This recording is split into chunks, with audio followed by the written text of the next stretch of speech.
हरिओम मेरे प्रिय सिंह राशि के साथियों, 19 मार्च से आ रही हैं माँ पालकी पर होकर सवार। जी हाँ, माँ दुर्गा लेकर वरदान 10 बड़ी भविष्यवाणियां। जय माता दी। स्वागत है आपका सभी के ज्ञान दर्शन यूट्यूब चैनल में। साथियों, सिंह राशि वालों तैयार हो जाइए माँ के स्वागत के लिए और अपनी दहाड़ सुनाने के लिए, क्योंकि 19 मार्च 2026 से शुरू हो रही है चैत्र नवरात्रि। आपके जीवन में राजयोग लेकर आ रही हैं माँ दुर्गा। इस बार पालकी पर सवार होकर आ रही हैं और सिंह राशि के जातकों की किस्मत का सितारा चमकाने वाली हैं। क्या आप जानते हैं कि आपकी राशि का स्वामी स्वयं सूर्य कैसे माँ की असीम शक्ति के साथ मिलकर आपके मान सम्मान और करियर का बेड़ा पार लगाएगा? आज के इस वीडियो में हम जानेंगे वो 10 बड़ी भविष्यवाणियां जो सिंह राशि वालों की दुनिया बदल देगी। 9 दिन 9 माताएं और आपका सुनहरा भविष्य। आइए जानते हैं पूरा राशिफल। तो वीडियो को अंत तक जरूर देखिएगा और प्रेम से बोलो जय माता दी कमेंट में लेकर अपनी हाजिरी लगा दीजिए और वीडियो को लाइक और शेयर करें और चैनल को सब्सक्राइब करें। देखिए, सिंह राशि के जातकों के लिए चैत्र नवरात्रि जो है एक वरदान के समान है, क्योंकि नवग्रह इस समय अपना स्थान छोड़ जाएंगे और माँ ही सृष्टि का संचालन करेंगी। सिंह राशि के जातकों के लिए चैत्र नवरात्रि 2026 किसी वरदान से कम नहीं होने वाले हैं। आपकी राशि का स्वामी सूर्य माँ दुर्गा का पालकी पर आगमन आपके मान सम्मान तेज में भारी वृद्धि वाला है। तो चलिए जानते हैं 9 माताओं की दैनिक कृपा और 10 बड़ी भविष्यवाणियां विस्तार से। 9 दिनों में 9 माताओं की सिंह राशि पर विशेष कृपा कुछ इस प्रकार मिलने वाली है। प्रथम दिन यानी नवरात्रि का पहला दिन जो माँ शैलपुत्री को समर्पित है, जो आपके नेतृत्व करने की क्षमता को बढ़ाएंगी, नई शुरुआत के लिए ऊर्जा आपको देने वाली है। इसलिए माँ शैलपुत्री के चरणों में कोटि कोटि नमन। दूसरा दिन, नवरात्रि का दूसरा दिन मां ब्रह्मचारिणी को समर्पित है, जो पुराने रुके हुए कार्यों में सफलता देंगी। आपके धैर्य की जीत होगी, आपका मनोबल, आपका पराक्रम बढ़ेगा। इसलिए मां ब्रह्मचारिणी के चरणों में भी कोटि कोटि नमन। तीसरा दिन, नवरात्रि का तीसरा दिन मां चंद्रघंटा को समर्पित है, जो कि आपके साहस पराक्रम को बढ़ाएंगी, विरोधियों का मुंह तोड़ जवाब देने में सफल रहेंगी और खुशियां लेकर आएंगी। इसलिए मां चंद्रघंटा के चरणों में कोटि कोटि नमन। चौथा दिन, नवरात्रि का चौथा दिन बड़ा ही खास और अहम है। मां कुष्मांडा को समर्पित ये दिन है, जो कि समाज में आपकी पद प्रतिष्ठा को बढ़ाएंगी। सरकारी कार्यों में सफलता मिलने के प्रबल योग बनेंगे, क्योंकि मां कुष्मांडा की कृपा से आपके जीवन में चारों तरफ से खुशहाली की, सफलता की और कार्य सिद्धि की रोशनी फैल जाएगी।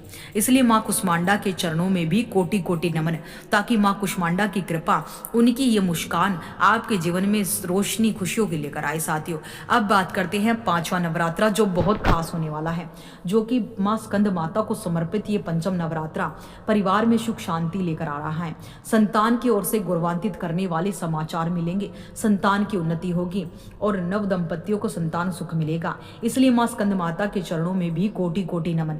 नवरात्रि का छठवां दिन बड़ा ही खास रहने वाला है, जो कि मां कात्यायनी को समर्पित है। अविवाहितों के लिए विवाह की चर्चा शुरू हो सकती है, प्रेम संबंधों में प्रगाढ़ता आएगी, प्रेम विवाह की सफलता होगी। बस आप धैर्य रखें और मां भगवती के चरणों में अपना शीश झुकाएं। इसलिए मां के चरणों में कोटि कोटि नमन।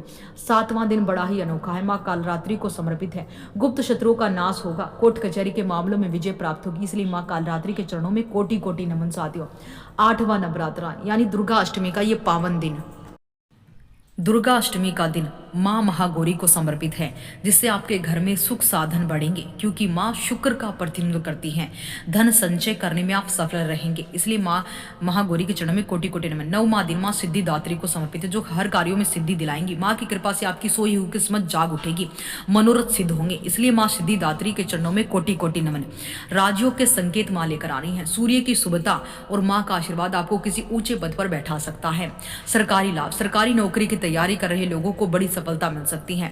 करियर में चमक, कार्य क्षेत्र में आपका वर्चस्व बढ़ेगा, बॉस आपकी तारीफ करेंगे और धन की आवक बढ़ेगी और निवेश से तगड़ा मुनाफा होगा। रुतबे में वृद्धि, समाज में आपका मान सम्मान और प्रभुत्व बढ़ने वाला है। व्यापार में विस्तार, नया काम शुरू करने के लिए या बिजनेस को बढ़ाने के लिए सबसे अच्छा समय है। पुश्तैनी जमीन यानी जमीन जायदाद से जुड़े पुराने विवाद आपके पक्ष में सुलझ सकते हैं। स्वास्थ्य में सुधार, पुरानी किसी बीमारी से छुटकारा मिलेगा और शरीर में नई शक्ति का संचार होगा। धार्मिक यात्रा, माँ के किसी सिद्ध पीठ के दर्शन का सौभाग्य आपको मिल सकता है। सटीक योजनाएं, आपकी बनाई हुई नीतियां, रणनीतियां अब सफल होंगी। तो सिंह राशि के जातकों पर माँ भगवती डोली पर सवार होकर कुछ इस प्रकार की सुख सौभाग्य भरकर लेकर आने वाली हैं और आपके दुखों को, आपके संकटों को, आपके रोगों को, आपको शत्रुओं को जो है उस डोली में भरकर वापस ले जाएंगी। साथियों, तो ये वीडियो आपको कैसी लगी मुझे कमेंट सेक्शन में अपनी राय जरूर बताइएगा। और इन 9 दिनों के दौरान आप क्या करें, जैसे जिस प्रकार से आप अपने श्रद्धा भाव से पूजा पाठ नवरात्रि के दौरान अपने कुल के हिसाब से करते आ रहे हैं उसी प्रकार से करें। बस अपने भाव को जो है अच्छा रखिए। माँ आपको भाव चाहिए, माँ भाव की भूखी है साथियों, इसलिए आप उन्हें बिल्कुल जो है अंतरात्मा से उनसे जो है अपनी मनोरथ अपनी परेशानियां उन्हें जो है जरूर सुनाए साथियों। इस दौरान दुर्गा सप्तशती का पाठ करना, सिद्ध कुंजिका सूत्र का पाठ करना, दुर्गा चालीसा का पाठ करना, ओम धूम दुर्गाय नमः मंत्र का जाप करना, नवारण मंत्र का जाप करना, ओम एम ह्रीम क्लीम चामुंडाय विच्चे का जाप करना रुद्राक्ष की माला से। जिस प्रकार से भी आप कंफर्ट हैं, आपके पास समय है, उसी प्रकार से माँ भगवती की सच्चे भाव से साधना कीजिए। माँ भगवती आपकी जरूर सुनेगी। जो आप भोग माँ भगवती को लगाएंगे, जो आप भोग खाएंगे, वही माँ भगवती स्वीकार करेगी। बस आप अपने भाव को सच्चा रखिए। माँ भगवती भाव की भूखी। तो ये वीडियो आपको कैसी लगी कमेंट सेक्शन में जय माता दी का जयकारा लगाकर वीडियो को लाइक और शेयर करें और चैनल को सब्सक्राइब करें।